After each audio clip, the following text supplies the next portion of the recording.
Hello, and welcome back to the Bookcast, my platform for sharing short fiction and updates on what I'm reading and writing.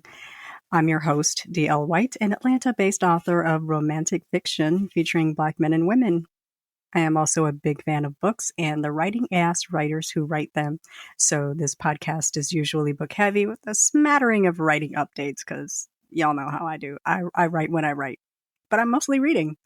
I do have a tiny writing update, so I am excited to share that with you in a couple minutes. If you like this kind of thing and want to support it, you can do that. I will not turn it down. I don't have a Patreon, but you can buy me a coffee.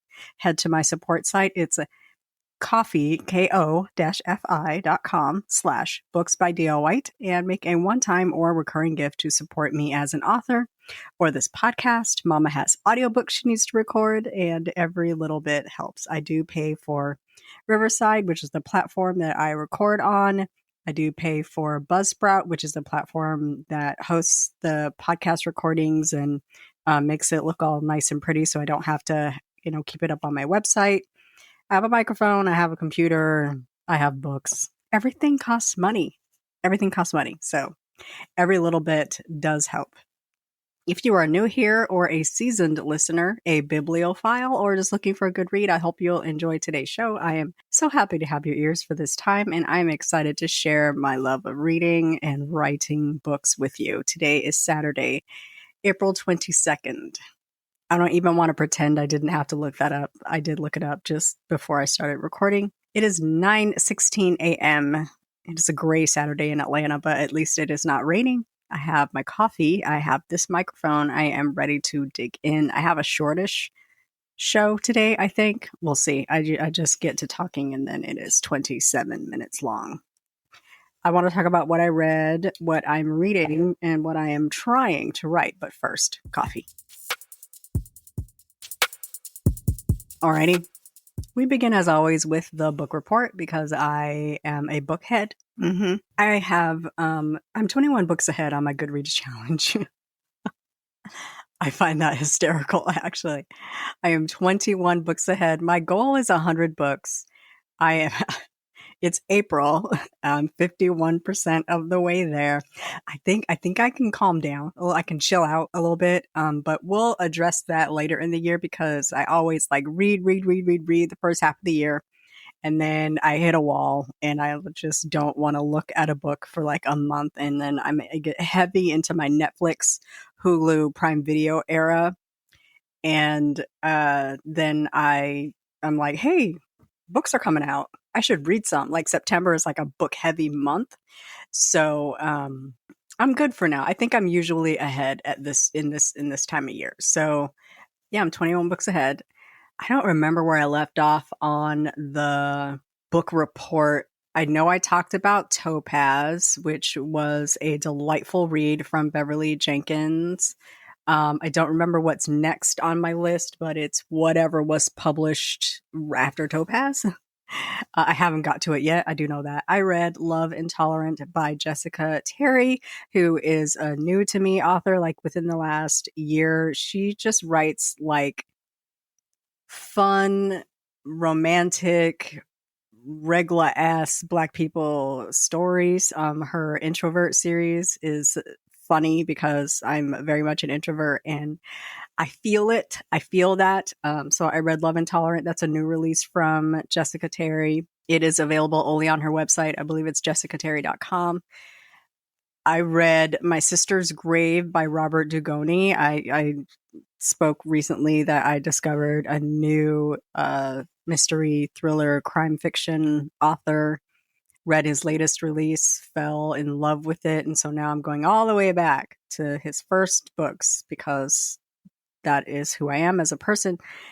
I read The Academy, actually, which is a prequel to the Tracy Crosswhite series. Really, really enjoyed it. Tracy is a badass. She's a sharpshooter. And, she's a female detective. And the men on the force, at least one of them, aren't all that into having a woman on the team. But, she is a force to be reckoned with. And, the powers that be are yeah, we're bringing her on. Yeah. And the dudes are no. love it.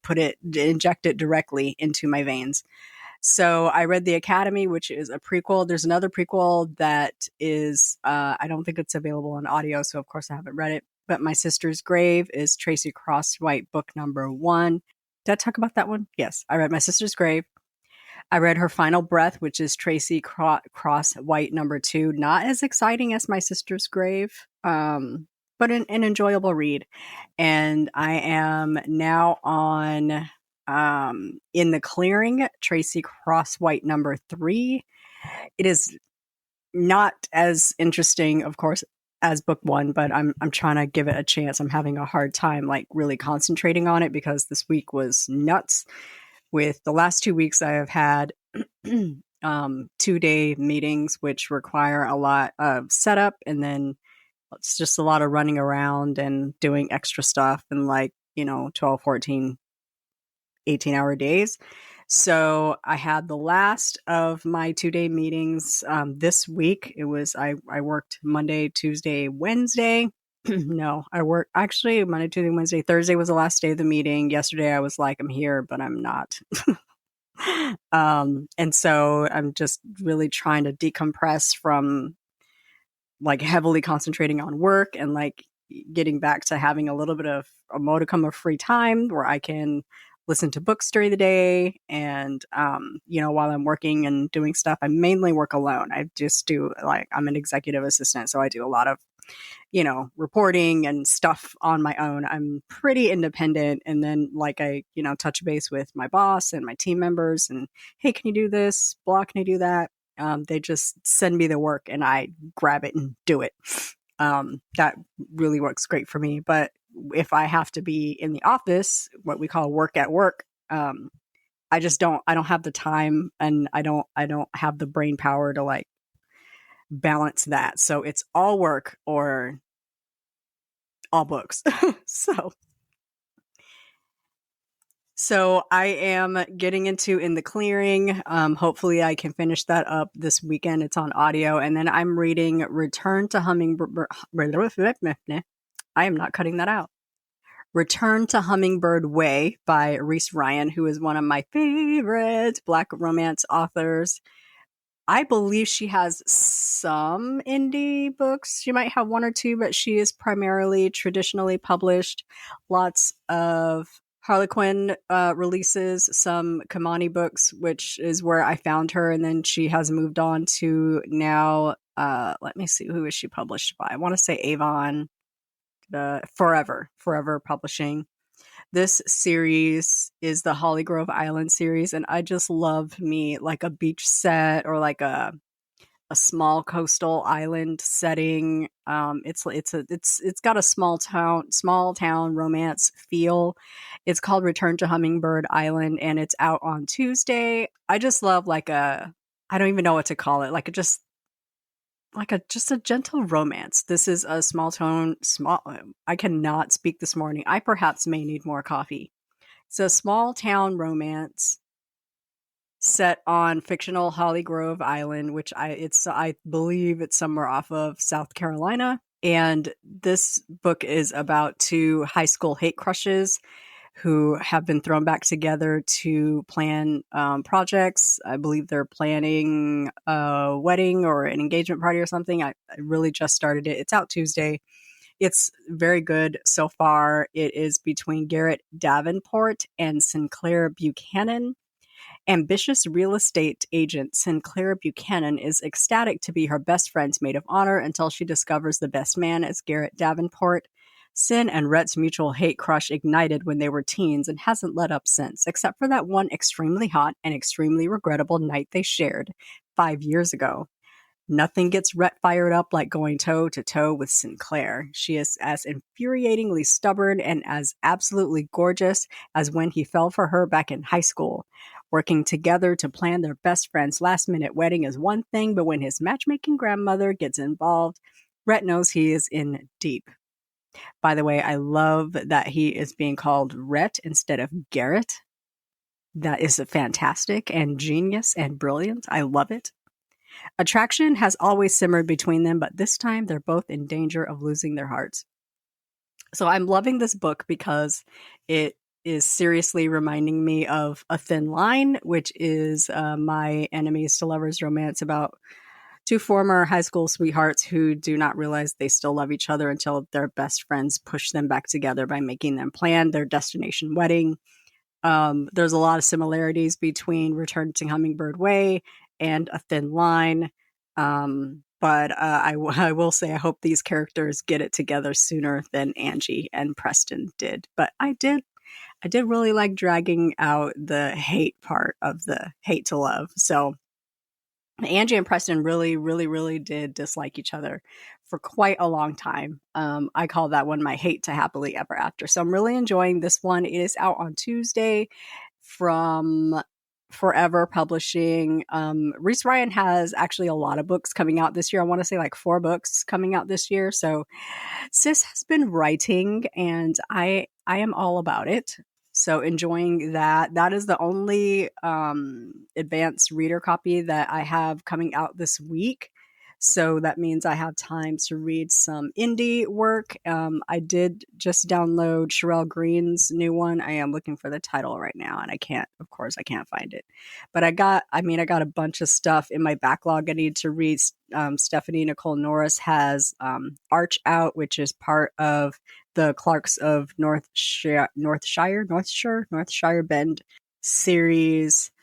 I had Norian Love. I'm way behind on his money powered sex series. There's like 4 novellas that I haven't read. Like I am so behind, but I'm also 21 books ahead. I'm also behind on my own stuff. I still need to edit Hey Lover so that the paperback edition can be final. I've got to get on that. I'm dragging my feet because I don't want to read this book again. So that's where I'm at with the reading report. The writing report is this. I'm still on chapter 2, but it's coming together. It's coming together in my head. I have been, since I can't really write, all I can do is like think and take notes and like mull it around, like kind of toss it around in my head a lot. I call it marinating. And it's been marinating this week. I'm still on chapter 2, really still pulling my story together, still creating my characters. It is, I believe his name is Vance Griffin and Athena Wilcox are my hero and my heroine. I want this to be a novella. It's set on Black Diamond, which is the man-made island that I created in Beach Thing. I keep saying I'm not a series writer, but then these follow-up books keep popping up in my head, and I need my head to understand that I am not a series writer, all right? Just knock it off, okay? But anyway, I want this to be a novella. It may be a long-ish novella, but I want it to lead us back to Black Diamond because yesterday I read through the next Black Diamond book that I had started and I hit a wall, and it's actually not half bad. It's a little overcomplicated. I need to simplify it a little bit, but it's not half bad. And I feel like if Elysium, which is what I'm naming this novella, I feel like if that can lead us back to Black Diamond, then it can lead directly into The Pearl, which is the next Black Diamond book that I have in mind. It's Kari Savoy is my heroine and Davis Scott is my hero.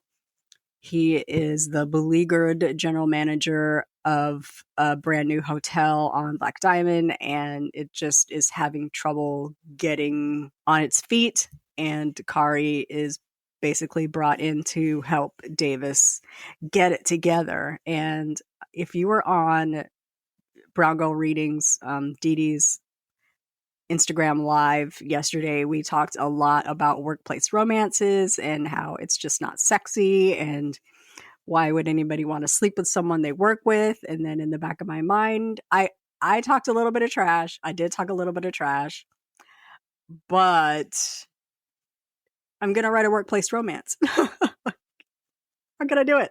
I'm gonna do it. This is most definitely a workplace romance, and it's gonna be spectacular. It's gonna be awesome. So a thing I like to do is talk trash about things and then be like, you know what? That's actually a great idea. I love that about me.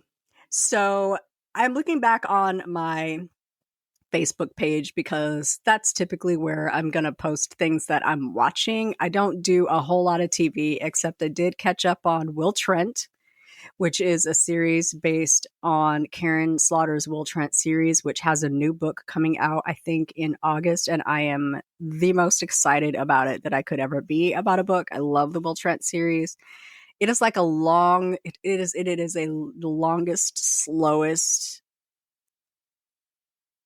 slow burn romance that you could ever imagine, but it's not a romance series. It is an investigator series. It is definitely a police procedural, but the relationship that develops in the background among, I think the series is like 17 books long. It is like, if you step back and think about the story behind the story, the relationship between Will Trent and Sarah Linton is like the longest running slow burn romance ever. And I love it. It kind of reminds me of, if you ever watched the series Bones, and watching Booth and Dr. Bones like dance around each other for like 4 seasons before they got together. Spoiler, that show's been off for like 5 years. So relax. I've watched Bones probably like, I don't know, 3-4 times by now, and it is probably like it is a consummate slow burn romance. Love it. The whole come here, go away thing. I love it. Anyway, I love a slow burn. So I'm looking back because I did watch a couple of documentaries, and okay, here we go. Reflections of the Past, which was kind of a boring documentary about author Anne Perry. I don't know if you know who this person is. I did not know who this person is, but apparently Anne Perry, who was, I believe she was a mystery author, died recently this week. And I just discovered that when she was a teenager, she and her friend murdered somebody. No, isn't that interesting? Under another name, like Judith or Judy or something like that. She changed her name to Anne Perry. She served very little time for that. This happened in New Zealand. So, of course, I had to find a documentary and learn all about the story. So I watched it. It was very dry. It was super, super dry, but it had some interviews with people that knew her, that knew both girls. I don't know what happened to the other girl. I don't know if she's still alive, but Anne Perry died this week or last week. Never knew anything about her. It's crazy. Absolutely crazy. What's funny is I brought this up to one of my friends who we are both big into like crime shows, forensic files, investigators, anything on like Dateline. If it's on Investigation Discovery, like she knows the case front to back. And I was like, how about I didn't know about this woman, Anne Perry, who murdered somebody when she was a child? And Tarita was like, do all the details about the case. And I was like, how do you know about it? And I don't. And I'm a writer. How do I not know this? She's like, girl, it was on some show, whatever. So it's always nice to have a friend to talk murder with. Then I watched Money Shot, which is sort of a behind the scenes of the Pornhub. Y'all know what that is. So it was good. I liked it. A friend of mine watched it and said she was kind of bored. It's a little bit behind the scenes of how that site came to be, a big controversy that they went through early in the pandemic. I liked it. This is the kind of thing where like I watch and then I start getting ideas. It makes me want to write like a script writer. Like they hire people to actually write scripts for movies. And she's like, yeah, I got hired by this company and they happen to own this website. And yeah, like, that's how I got involved. And I was like, interesting. It's like, so like a regular person job at a very salacious place.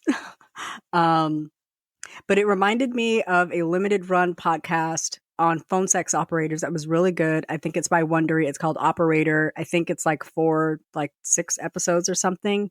It was really, really well done, but it's just about like the regular people that work in this industry, like their lives behind the dial tone, like who calls in and what do they say and how do you say it and why are people calling in and what is the purpose of this. It was a really, really, really good limited run series. If that's a thing that interests you, dig into it. It is very Girl Six like. Super enjoyed it. So I think that's about the extent of things that I watched this week, aside from like my live streams that I always tune into, like Between the Reads. Oh, that's not a live stream, but it's a podcast, Between the Reads. Books Are Pop Culture, Staying on Code. Reese Ryan's The Story Behind the Story. She has had some really good guests on this week. I do still have those shows on my list of podcasts and YouTube shows, and I'll pop up a link to that again when I do the show notes. So I am looking through my list to make sure I didn't miss anything. I did say today was going to be a good show, and it's going to be under 30 minutes. I'm very happy about that. So I have a couple of books I want to finish reading. I have a book that I need to plan and perhaps continue writing. And I have some coffee I want to enjoy. So thank you for joining me for this episode of the Bookcast. I will be back next week with more books and hopefully more writing. It is my goal to do more writing this week.